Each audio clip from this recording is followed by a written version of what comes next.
ଶୀତ ଦିନର ଏହି ହାଡ଼ଭଙ୍ଗା ଶୀତରେ ସକାଳୁ ସକାଳୁ ଭୋର 5ଟାରୁ ଉଠି ଟାଙ୍କିର ଥଣ୍ଡା ପାଣିରେ ଏତିକି ସବୁ କପଡ଼ାକୁ ସଫା କରିବା କେତେ ଯେ କଷ୍ଟ ସେଇଟା କେବଳ ବ୍ୟାଚଲର ମାନଙ୍କୁ ହିଁ ଜଣାଥିବ, ଯେଉଁମାନେ କି ବାହାରେ ରହୁଛନ୍ତି ଘର ଛାଡ଼ି। ତ କ'ଣ କରାଯିବ ଆଜ୍ଞା, ନିଜେ ତ ୟୁଜ୍ କରୁଛୁ ତ ନିଜକୁ ହିଁ ଏସବୁ କରିବାକୁ ପଡ଼ିବ। ତ ମୋ ନିଜ ଅଳସୁଆମୀ ହେତୁରୁ ଏସବୁ ମୋର ବହୁତ ଗୁଡ଼ାଏ କପଡ଼ା ରହିଯାଇଥିଲା। ପାଖାପାଖି ଗୋଟେ ସପ୍ତାହ ହେଲା ମୁଁ ଯେଉଁ ଡ୍ରେସ୍ ବି ପିନ୍ଧୁଥିଲି କିଛି ସଫା ନ କରି ସେମିତି ସବୁ ଯାକ ଗଦେଇକି ରଖିଥିଲି। ତ ସେଥିପାଇଁ ଭାବିଲି ଏମିତି ଅଳସୁଆରେ ସବୁଯାକ ରହିଯାଉଛି, ତ ସେଥିପାଇଁ କାଲି ରାତିରୁ ଭିଜେଇକି ରଖିଦେଇଥିଲି। ତ ଯେମିତି ଆଜି ସକାଳୁ ଯାହା ବି ହେଇଯାଉ ପଛେ ସଫା କରିବାକୁ ବାଧ୍ୟ। ତ ଉଠିକି ଭୋରୁ 5ଟାରୁ ଉଠିକି ସଫା କରିଦେଇଥିଲି। ତ ଟାଙ୍କି ପାଣିରେ ତ ଭୋରୁ ଉଠିକି ହାତ ମାରିଲେ କରେଣ୍ଟ ମାରିଲା ଭଳିଆ ଲାଗୁଥିବ, ଫିର୍ ବି ମୁଁ ସଫା କରିଦେଇଥିଲି। ତ ସଫା କରି ସାରିଲା ପରେ ଯେହେତୁ ବହୁତ ଜୋର ଥଣ୍ଡା ଥିଲା ସେ ପାଣି, ତ ସେଥିପାଇଁ ମୁଁ ଗାଧୋଇବା ପାଇଁ ଏପଟେ ଦେଖିପାରୁଥିବେ ଗୋଟେ ପାଣି ୱାଟର ହିଟର ରଡ଼ ନେଇକି ଗରମ କରିଦେଇଥିଲି। ଦେନ୍ ମୁଁ ଗାଧୁଆ ପାଧୁଆ ସାରି ଠାକୁର ପୂଜା ସାରି ସବୁ କାମ ସାରିଲା ବେଳକୁ ମୋର ଅଲରେଡ଼ି ବହୁତ ଲେଟ୍ ହେଇଯାଇଥିଲା ଅଫିସ୍ ଯିବା ପାଇଁ। ତ ପୂଜାପୂଜି ସାରି ରେଡ଼ି ହେଇ ମୁଁ ଏବେ ପଳେଇ ଆସିଥିଲି ଅଫିସ୍ ଯିବି। ତ ଖାଇ ପିଇ ବାହାରିବି ଅଫିସ୍।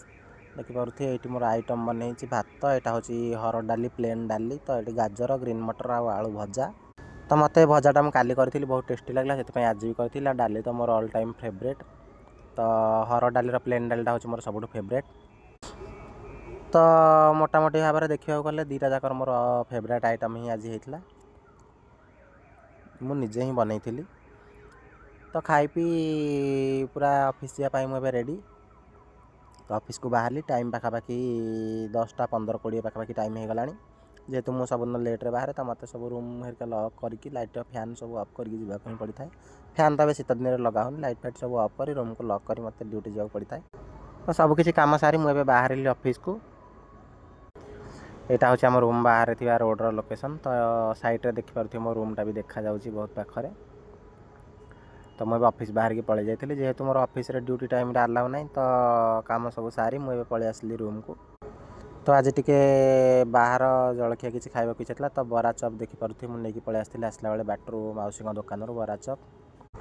ତ ଏସବୁ ଜିନିଷ ତେଲ ଜିନିଷ, ବାହାର ଜିନିଷ, ଫାଷ୍ଟଫୁଡ଼୍ ଜିନିଷ ଏସବୁକୁ ମୁଁ ବହୁତ ଆଭଏଡ଼୍ କରେ। ଯେହେତୁ ମୋର ଥରେ ଦେହ ଖରାପ ହେଇଥିଲା, ଡକ୍ଟର ମୋତେ ମନା କରିଥିଲେ ଏସବୁ ଖାଇବା ପାଇଁ।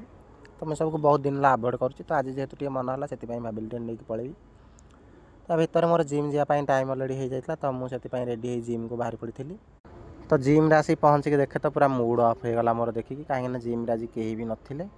ତ ଭାଇ ତ ମୋର ଯିଏ ଜିମ୍ ପାର୍ଟନର୍ ଆଉ ମୋର ଟ୍ରେନର୍ ସିଏ ତ ନଥିଲେ, ତ ଆମ ଗ୍ରୁପ୍ର ବି କେହି ବି ନଥିଲେ। ତ ସେଥିପାଇଁ ଏକା ବହୁତ ବୋରିଂ ଲାଗିଲା ମୋତେ, ମୁଡ଼ ବି ଅଫ୍ ହେଇଗଲା।